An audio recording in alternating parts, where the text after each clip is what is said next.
Hello and welcome. I am Maya, the teacher, and this is my 5th grade Oasis channel. This is a brand new channel, so please subscribe so we can go together on this 5th grade journey. I am a teacher and I've been teaching for over 20 years, bilingual classes and gen ed.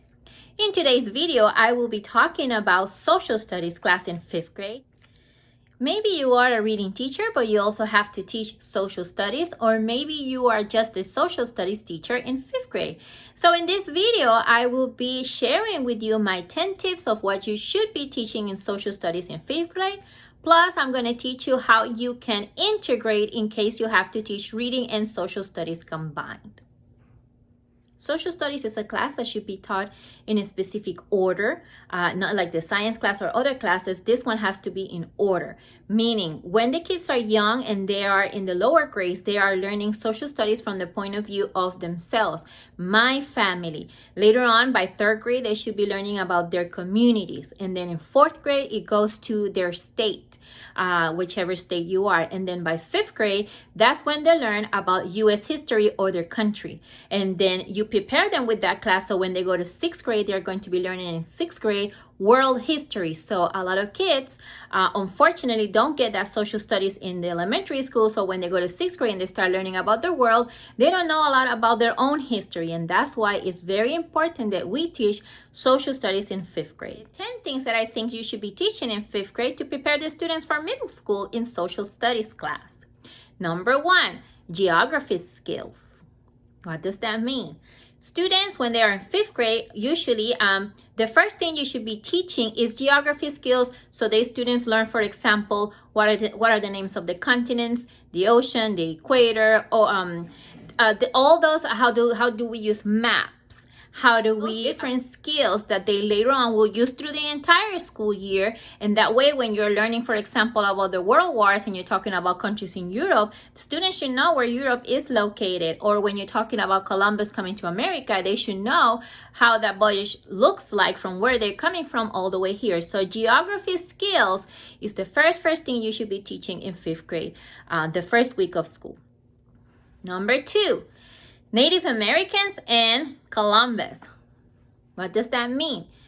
The first unit usually in most of the books relates to Native Americans. You will teach them about the history of Native Americans, which are the tribes that were here, their culture, their traditions, and so on. And then you will teach about Columbus and how his voyages changed the world with the Columbian exchange. So all that, you can include this in the reading class. For example, if you have centers in your classroom, you can create a research center that is related to the social studies class. They can research information on biographies. Biographies are genre that you cover in reading, so they can maybe research the biography of Columbus or the different explorers. Or they can find information about different Native Americans. You can have them make a project. You can have them create maybe a poster board of a different tribe, and then they can stand up and do their oral part for the reading language arts, where they have to explain to the class orally information about what they've learned about that Native American tribe in specifically. Number 3, you have to teach about the 13 colonies. This is important. This is U.S. history. So in this case, you have to teach all the facts related to the 13 colonies, who were the founders, how was life in those colonies, what kind of products did they produce, their economy, and so on. And you also have to teach slavery with this. Students need to know about the slave trade, how slaves were brought to America. You can integrate this part maybe again in the research center for the reading class, where the students can make research about each individual colony. They can create projects about the 13 colonies as well, projects that you can use for reading and social studies grading as well. Number 4 is, of course, the American Revolution or War for Independence.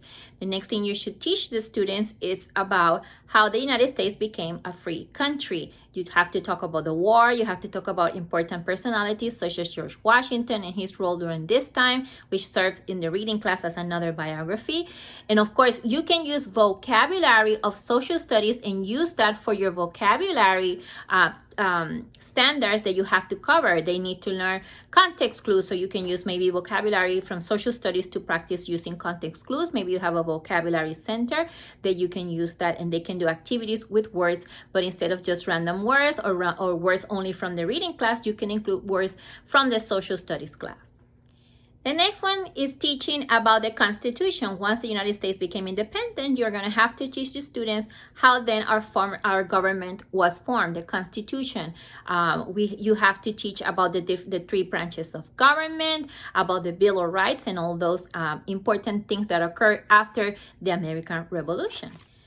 Number 6 comes to the time that you have to teach about the Louisiana Purchase. Students need to understand what was the Louisiana Purchase, how did it happen, who was involved, which countries, how France sold it to America, for how much, and all those facts related to the Louisiana Purchase. Also about the Lewis and Clark expedition, and they have to learn also about the War of 1812. So all those are important things that you also have to teach. You can also integrate it with reading. Again, there's plenty of biography. Talk about Lewis and Clark, Sacagawea, their expedition. They can create timelines for this as an activity. They can, again, do oral reports and projects that you can use for both classes, the reading and the social studies class as well. You can have centers where the kids can go and research about how are those places today. For example, they can research information about the Lewis and Clark Center, and they can even do, maybe you have a computer center, they can do a virtual field trip to these places and then come back to the class and share with the rest of the class and practice their oral language. Number 7, you also have to teach in 5th grade to the students about moving west and what happened with the westward expansion, the gold rush, and how people then moved to the west, those pioneers, the Trail of Tears, what happened to the Native Americans that live here, and all that. There's plenty of projects that you can create with this as well. Number 8, you have to teach about the Civil War and the Reconstruction. Everything related about the Civil War is important at this time. You have to teach them about Abraham Lincoln. You have to teach them about how the United States got divided into the Confederacy states or the Confederate states, and then the ones in the north, and what happened, why did they fight, what happened at the end, and how that affected slavery, how did that change slavery, and so on and so forth. You can also integrate different readings related maybe to cause and effects. What are the causes and effects of many of these different things that I've just mentioned? That is part of it. They can do also sequence of events. You practice that in reading. You can also practice that in social studies, sequence of the different events that happen in different time periods as well. Number 9, and that goes to more recent times, the last few centuries. So you will talk about United States expansion, how they acquire Alaska, Hawaii, and the different territories such as Guam and Puerto Rico. And you also are going to talk about the different changes that occur with immigration and how the different inventions that happened in the last few centuries changed human life. You also have to talk about the different inventions that occurred during that time, electricity, light bulb, things like that, Thomas Edison, plenty of more chance to work with biographies. And number 10 is to focus, of course, of all the different events that happened throughout the 1900s, such as World War I, the Great Depression, the Roaring 20s, then World War II, the Holocaust, the Korea War, the Vietnam War, the Cold War, all the wars that happened during that time. And also you have to include there the civil rights and the women's rights. So these are the most important things that you have to teach. By the end of the school year, then, you should be teaching about what is going on nowadays in our country, important events in politics, maybe the war on terrorism and globalizations and things like that. But it's a lot. I know it's a lot. 2 more things I want to mention quickly. Number 1, make sure you have some sort of word wall related to the social studies class where the students can see the vocabulary there constantly and the concept and whatever you're studying in that time period. And number 2, remember that if you try and you still are not able to teach it, once you're done with state testing, you have a few days left of school. Use all those days left after the test to teach social studies as much as you can. Thank you so much for watching this video. Please like my video, subscribe to my new channel. Please leave a comment if you have any other questions or anything I can help you with, or if you have any suggestions for my videos as well. I'll see you in the next one. See you soon.